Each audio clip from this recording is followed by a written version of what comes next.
Alrighty, ladies and gentlemen, it's time for us to get into another WuWa video by none other than Mr. Vars2. Because boy, oh boy, he's come out with quite the banger. Wuthering Waves, 1 year later, has it gotten better or worse? And I'm just gonna be honest here, as someone that's been keeping up with the game, I'm excited to hear what his take is, because I think there's only one clear answer to this question. It has, without a doubt, gotten better. I have spoiled it for you already, but I'm interested in hearing what the reasons are going to be for why. Let's go ahead, let's get right on into it and see what he has to share. Wuthering Waves just recently celebrated 1 year of release about a month ago, and to say that a lot has happened in that time frame would be an understatement. It feels like the game's gone through more in a single year than other gachas do in 2 or 3.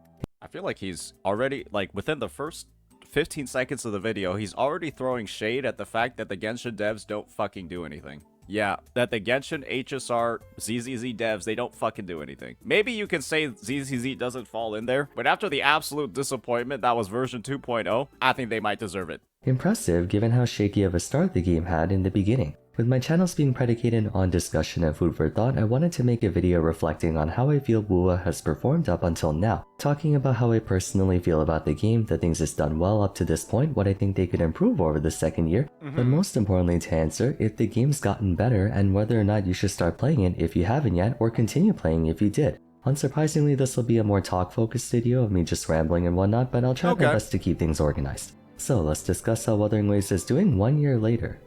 As someone who got to experience the game since closed beta 3 in winter of 2024 just before live release, I remember my initial thoughts on the game having a very strong foundation, but needing more substance to, well, substantiate it. Granted, this was during closed beta, so obviously the game wasn't finished yet, but I couldn't help but remark on how it felt like the game needed a lot more meat around the bone, so to speak, and other creators who tested the game at that time felt the same way. Then when release came around, we actually got to play and check out more of the game, although I'd be hard-pressed to say play.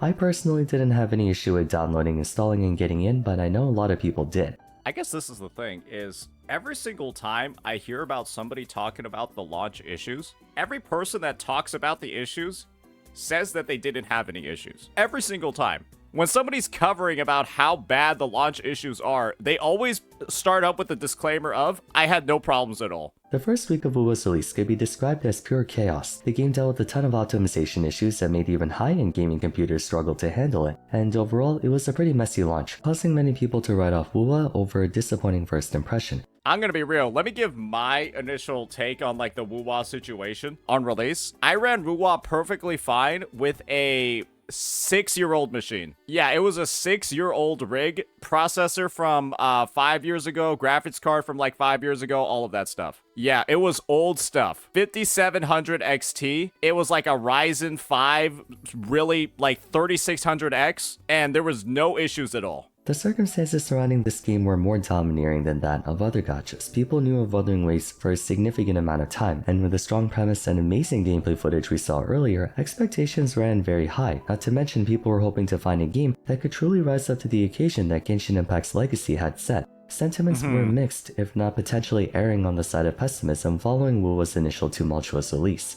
That was quickly addressed though. WuWa's development team spared no time, expense, or manpower to correct all the issues that came from its initial stumble, offering generous compensation on multiple occasions, far more than they honestly needed to. Doing so, however, sent a very uplifting message. Kuro cared about the game and how players felt. Yes, bluntly speaking, they really messed up on the live release, but while most developers would have just been like, oh, to hell with it, Kuro very much expressed a desire to make things right and redouble their efforts. Honestly, I think a good amount of the discourse during the release, I genuinely think a lot of people actually faked having issues with the game because they wanted it to fail. The fact that we had so many individuals actively astroturfing during the anniversary of the game, that was documented and confirmed by like administrators, moderators of different Reddits. I wouldn't be surprised if there was a huge amount of that going on during the release of the game to spread this narrative that, like, you know, it's like gonna be dead on release, that sort of stuff. When you think about it in retrospect, all of those Doom posters, the astroturfers, all they kind of did ultimately at the end of the day was like sort of help the game, because then it got known for like the great compensation, the great sort of like responsiveness of the devs. It built up a reputation for the game. Looking back, you know, a year later, it built up a reputation for the game that the developers would actually listen, that when there are issues, real or not, they'll go ahead and address them and fix them. And I think it really backfired in a lot of ways from that whole like Hoyosho, AstroTurfer, Gateo fan angle. And now look at where we are. From what I've been told by Punishing Grey Raven players, a predecessor and sister title, this was actually par for the course with Kuro's track record, which is why people were optimistic about Wuthering Waves in the first place. It had a good company behind it. From a gameplay point of view, I'd say one thing that really lends itself to my enjoyment of WuWa is how... And yeah, I think a big part is the reputation that they had from Punishing Grey Raven, absolutely, because that's like, a lot of things that Punishing Grey Raven is known for is like, you know, aside from the power creep, is the fact that I think like every single character is able to be obtained as long as you just like regularly play. And while it is like a sort of competitive game in that there are like leaderboards and stuff, it's, you know, it is a game that has also built up a reputation of people going ahead and getting a lot of compensation. PGR had a bad launch as well. Fluid the game felt after they managed to fix everything. For one, I never realized just how much of a difference 120 FPS would be from 60, especially in a game where you need to be able to dodge and parry at a moment's notice. The attack and movement fluidity also feels really good, that you can dash forward or backwards, dash in the air as well, cancel certain attacks, chain link multiple character attacks through swap canceling. Mechanically, the game's a beauty. It runs the smoothest and most fluid out of any mainstream gacha I've played. I think it's funny that in the B-roll there are like stutters because like there are like stutters in the B-roll as he's saying how smooth it is. It's not necessarily an issue. I just think it's hilarious. Yeah, I think one thing that he emphasized very, very, very well in here is how fluid the combat feels. Every single time I look at a new game coming out, think your Silver Palaces, think your NTEs, think basically like the combat of any game that's slated to release within like the next year, 2 years, 3 years. The main commentary I can say is that the combat looks like kind of stiff. The combat looks like it has issues with fluidity, that you're going to be like locked into animations, that there's going to feel like there's something missing in terms of like the responsiveness, and that's because of how damn good WuWa's feels overall relative to so many of the other titles, just from how it looks. I say that in terms of mechanics, I don't mean PC. Yes, I'm aware that Wuthering Waves can be pretty demanding on the processor and GPU.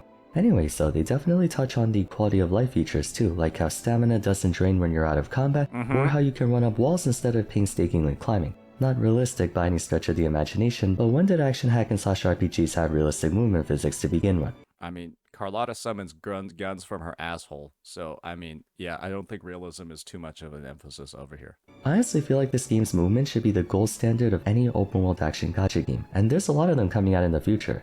Chief of all when it comes to fluidity, I would say it can be how you can swap between characters mid-attack in basically any state. You can do it while attacking, while jumping, while running, or even while being staggered. He should have shown the swap that you can do when you're collecting echoes. Yeah, you can even animation cancel the echo collection process, where you start it, you like press F, you start it on one character, then swap to the other, and you can just keep moving. Basically, whenever the unit's off cooldown, you can swap to them, and then instantly swap to your third party member to potentially have 3 characters out all at once attacking.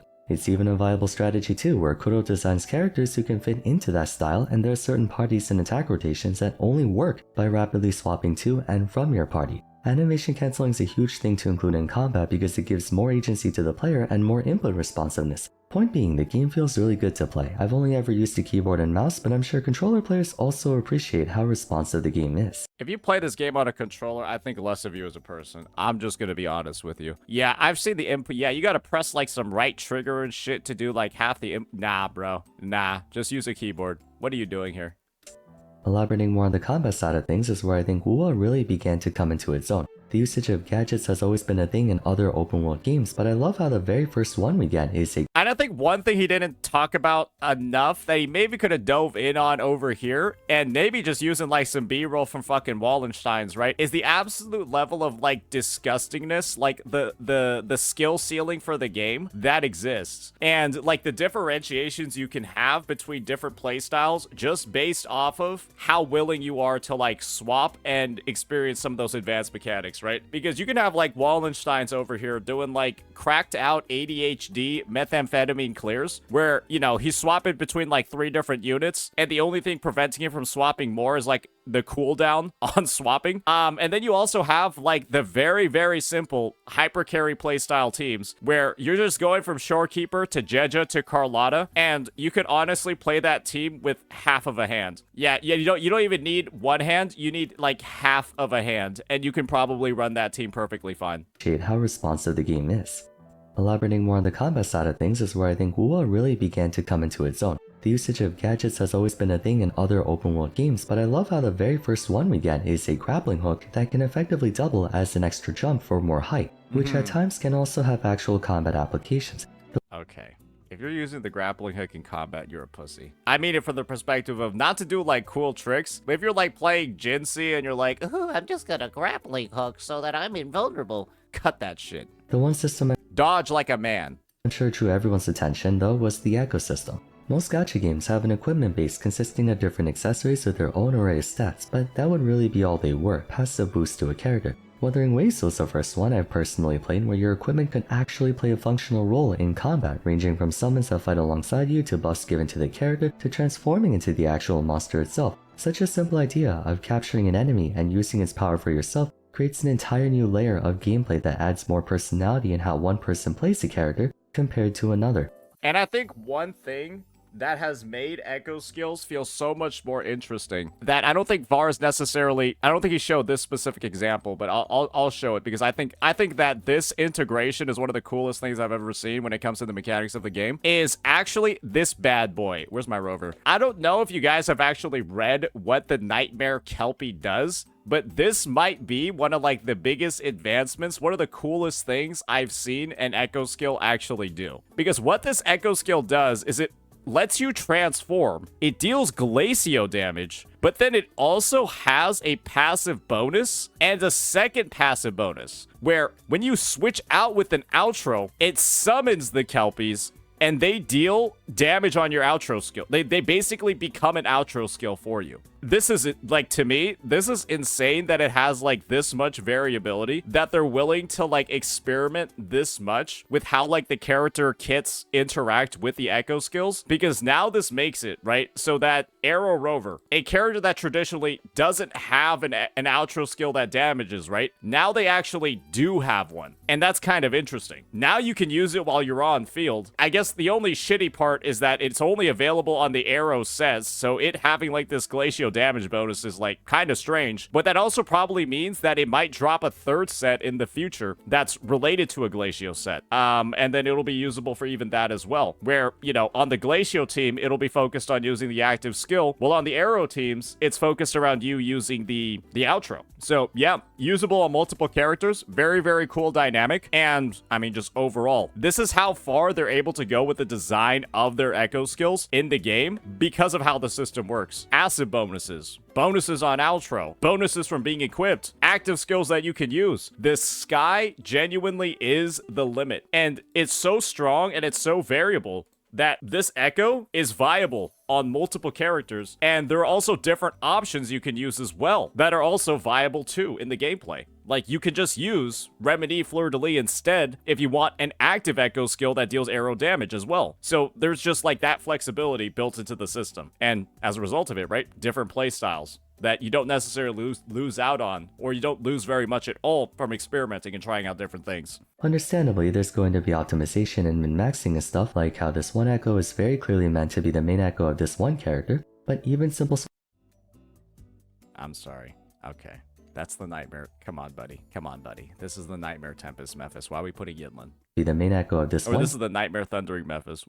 Just put Zhang Liao. Character. But even simple swap out tips like changing your entire overworld party to Infernal Rider echoes to give you faster traversability, or deciding between Nightmare or regular Phalian Baron for ease of use, or better energy regen for GN helps to distinguish one player from another. It's also just, you know, cool transforming into a gigantic bird or monkey to smash everything. It makes the game feel larger than life. On the subject of larger than life, that's the feel I have for Wuthering Waves in general. While there's without question a ton of gacha related mechanics to this game, I can say on multiple occasions I forget this game's even a gacha to begin with. Gacha titles have definitely improved in quality and scope over the past half decades. One thing I know for certain is that Vars fucking hates Genshin Impact. There's no doubt. There's no doubt in my mind, Vars actually hates Genshin Impact. I think he despises that fucking game. There's no way he has like a ZZZ, HSR, Wuthering Waves, and instead of Genshin Impact, Limbus Company on here. Good God.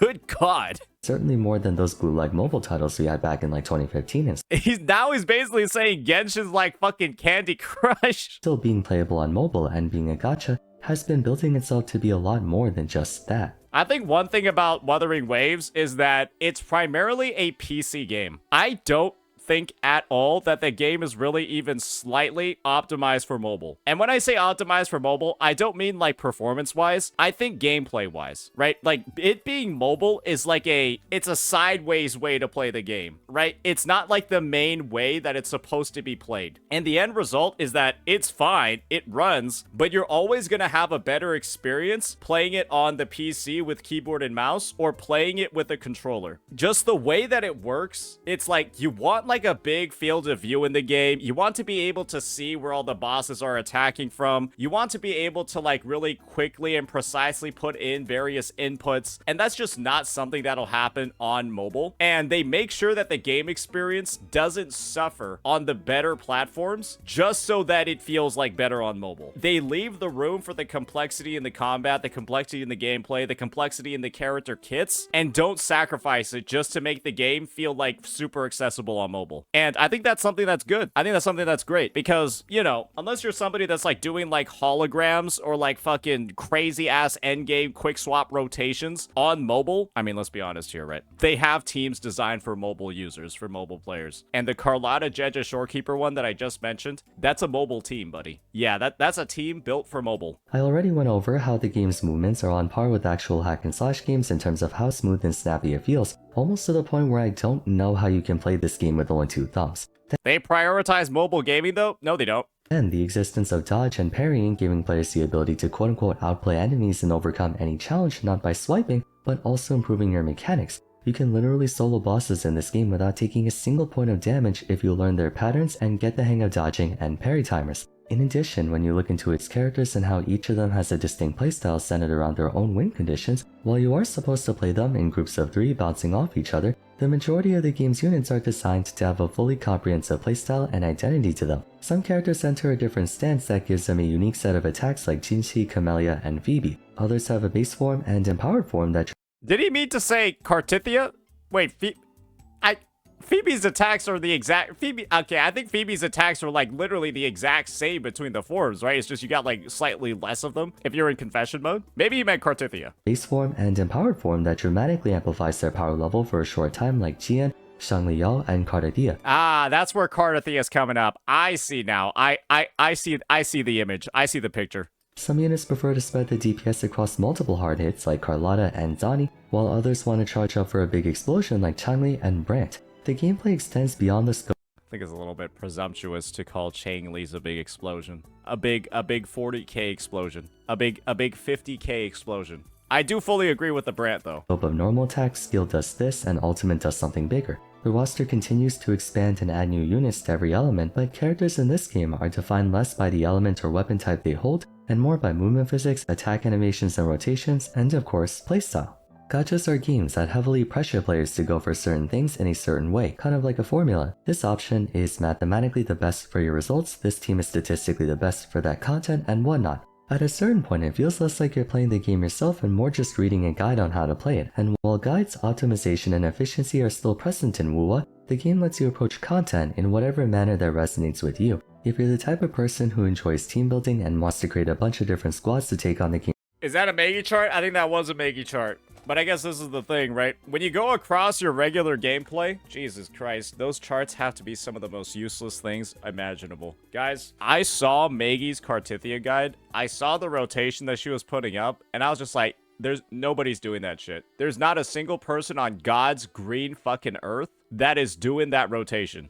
Nobody is doing that. That shit was ridiculous. That shit was crazy. Game's content, by all means, you're welcome to. If you're someone who sticks to vertical investing in a couple parties and going through the entire game with just them, you can also do that, just so long as enemies are not immune to that element. If you're someone who gets off on skill issuing Dark Souls, also no damage, Fox only Final Destination to assist a super play to take on the game, you can do that as well.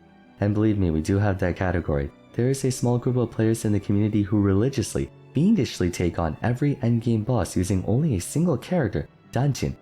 And then they released Hikari. And then, ladies and gentlemen, they released fucking Hikari. And then Danjin players were completely cooked afterwards. They refuse to play anyone else and deliberately get her down to 1 HP by her own drain mechanic, then go through the entire boss perfect pairing and dodging every single attack. It's freaking insane how surgical some players get with this. But that's part of the strength of WuWa.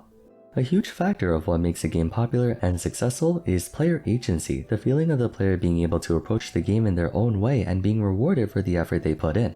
Gachas don't really let you do that, whether because of time, stamina, gameplay, or even financial constraints. You're typically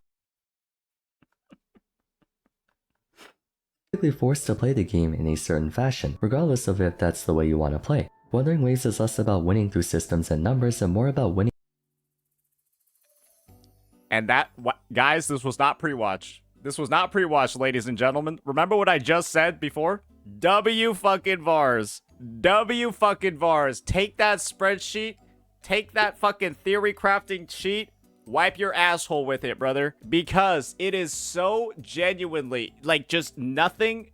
It's so unapplicable across regular gameplay unless you're actively trying to optimize the fun out of the game. That is all that, like, these spreadsheets and these fucking, like, static ass, like, scripted rotations feel like. They're just optimizing the fun out of the game. And that's why in Wuthering Waves, ladies and gentlemen, you kind of just go with the flow. Sure, you do like a couple of like rotations, but most of the time you just get a general feel for it, because with the things like the dodging, the things like the parrying, the things like, I don't know, the enemies potentially moving and not being exactly where you want them to be, you got to go a lot more with the feels crafting in a game like this. That's typically what's going to work out for you a lot better. Live gameplay, feels crafting, works out a lot better. Through what works for you. In a sense, while the game does have a modicum of power creep, it is yet to actually get in the way of player skill and execution, and I hope it never does. Next thing I want to talk about is the game's content.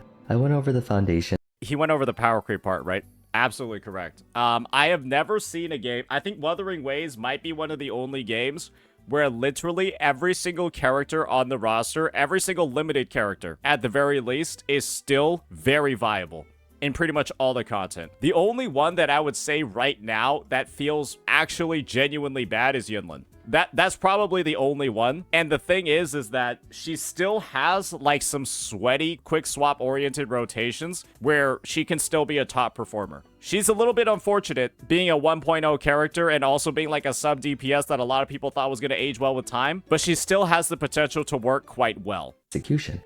And I hope it never does.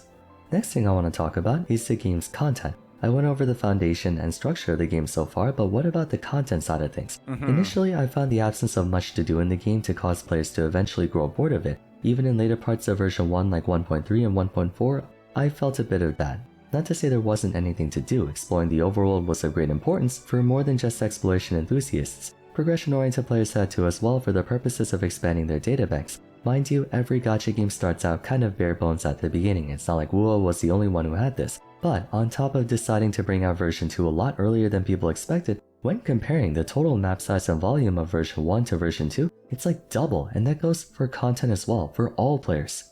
Exploration-wise, they tore the map open essentially by giving us the ability to fly all over the map, adding even more fluidity to movement in the sense that we could go basically anywhere we could place our feet on thanks to the glider. I'm gonna be honest. This might be a hot take. When it comes to flying, I'm kind of getting tired of it. Maybe I'll get hate for that. I'm kind of getting tired of flying. I kind of want more condensed areas where I'm walking around more and the map is smaller, but I'm going inside like buildings. You want to know what I miss, guys? I miss this. Let me show you. Let me show you exactly firsthand what I miss. And you guys might realize, damn, wait, he's got a point. I'll show y'all what I'm talking about over here. I miss areas like this, where there's like building interiors and stuff like that. I can actually like go into like undergrounds. Like, just look, you see, that's like a building I can go into. Like right here. You see this? There are like enemies and stuff inside. There's like a little thing I can go into down here. There were like chests and stuff in areas like this. There is no place like this in like 2.0. There were like even like little puzzles and stuff, right? Where you would like take out the batteries and put them in different places. I kind of miss stuff like this. Having a bit more variation, not like having the map be smaller when there's like vertical levels and stuff like this. I don't necessarily think that's an issue. I think having both of them is going to be quite nice, but having more of like these tighter condensed areas that are like vertical, stuff like that, I think that'd be good. And when it comes to flying and stuff, you just got to take a look at like what's in Septimont right now and Renacida. I think it's great. I think that there are like great features and stuff, but let's be honest here, ladies and gentlemen. Let me just kind of like show you all the kind of like unfortunate part about flying. This is kind of the unfortunate part. There's a lot of stuff where there's kind of just like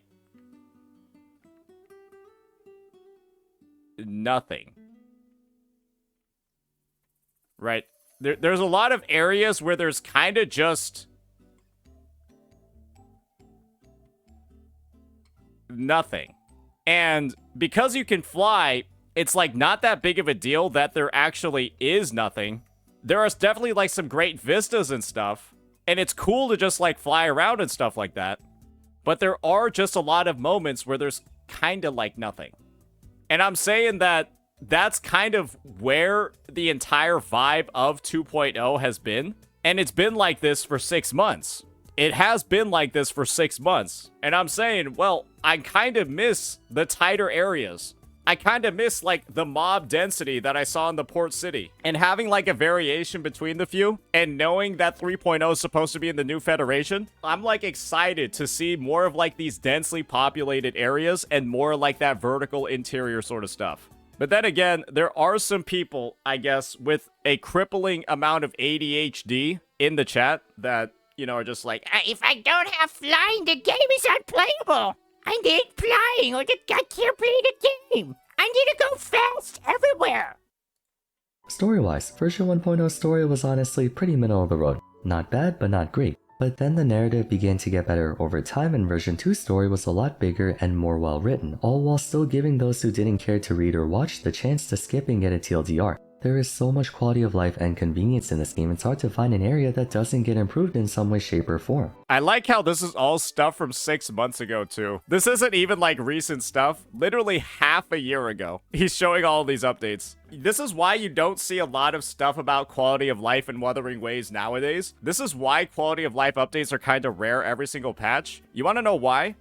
Because they kind of already did all of it already. They kind of already put in the most necessary quality of life updates, and there's just not much left at all to put in. It's kind of all done. I genuinely can't think about what still needs to be like fixed. I think the only thing they need, the only thing I can think of right now that needs to be added is tracking by the Sonata set. Instead of tracking individual mobs, it's like echo tracking by Sonata. That's the only thing I can think of that's left. But aside from that, I genuinely don't know. But anyways, last and most certainly not least, gameplay content. Tower of Adversity, Tactical Hologram, and Wuthering Waves. Not to mention, even more permanent endgame content coming around in the near future. They're continuously adding more endgame modes, more permanent things for us to check out, and test our mechanics and team building.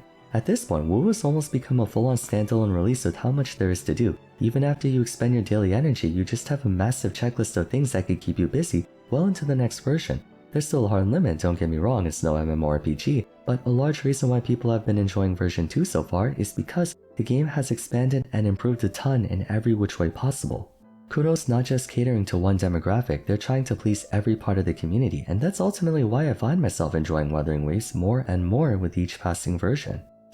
I think that one thing they definitely do very, very, very well is that they put in enough, like, side activities through, like, the quests. I still have a bunch of, like, uncompleted overworld quests, right? Like, you know, the blue ones to do? I have the proof of it over here on the side, right? These are all the quests that I still have to do in the game. I got a bunch of companion quests.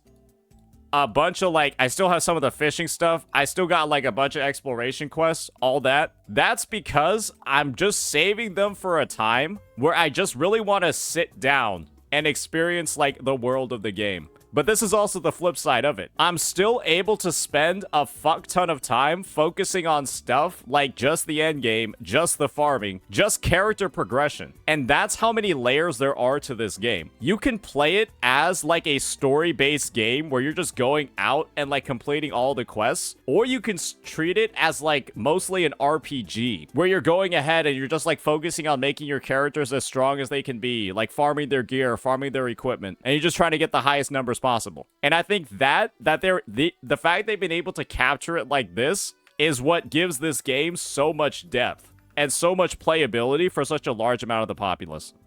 Suddenly, the CEO of Kuro gave an interview last August and had a very simple thing to say. I think it's okay as long as we can survive, right? Which really spoke to me. Kuro isn't concerned about trying to be better than anyone or even trying to prove itself. They just want to make a good game. As long as they're profitable, they'll keep focusing on making a good title. I remember this bad boy. It's been almost a year since then, and I think they stuck true to their word. Wuthering Waves has never been the biggest, most profitable game. Credit where credit is due, they're giving us a lot of free stuff, and they could easily find opportunities to milk us for more money. But they only ask for enough to keep things going, and the rest is up to the players' goodwill, which I think they do a fantastic job nurturing too.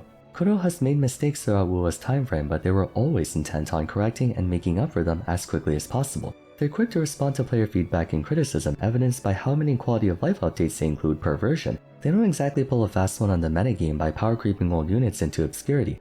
I think this is the big one over here is the power creep, or really the careful management of power creep that these devs have had. Because at the end of the day, power creep to me is like the one sign that a gacha is going down one of the worst paths possible. HSR just became such a much lower quality game after they started introducing ridiculous power creep into every kit. ZZZ had its reputation essentially ruined by the fact that they released like 2 characters back to back that absolutely fuck the balance of the game completely. And they're continuing, right, to just like, I guess they're trying to manage it by buffing older units, but they already did so much damage with the release of Miyabi and then the release of Astra Yao right after that. And now they have the whole Mavuika Skirk situation, which is a complete disaster of its own. And so, yeah, it's like WuWa exists right now as like the only game that makes it feel like power creep is like not something that the devs are actively doing to sell characters. The main character Rover is an extremely meta-relevant unit and was even given their own personal 5-star weapon for the Arrow version.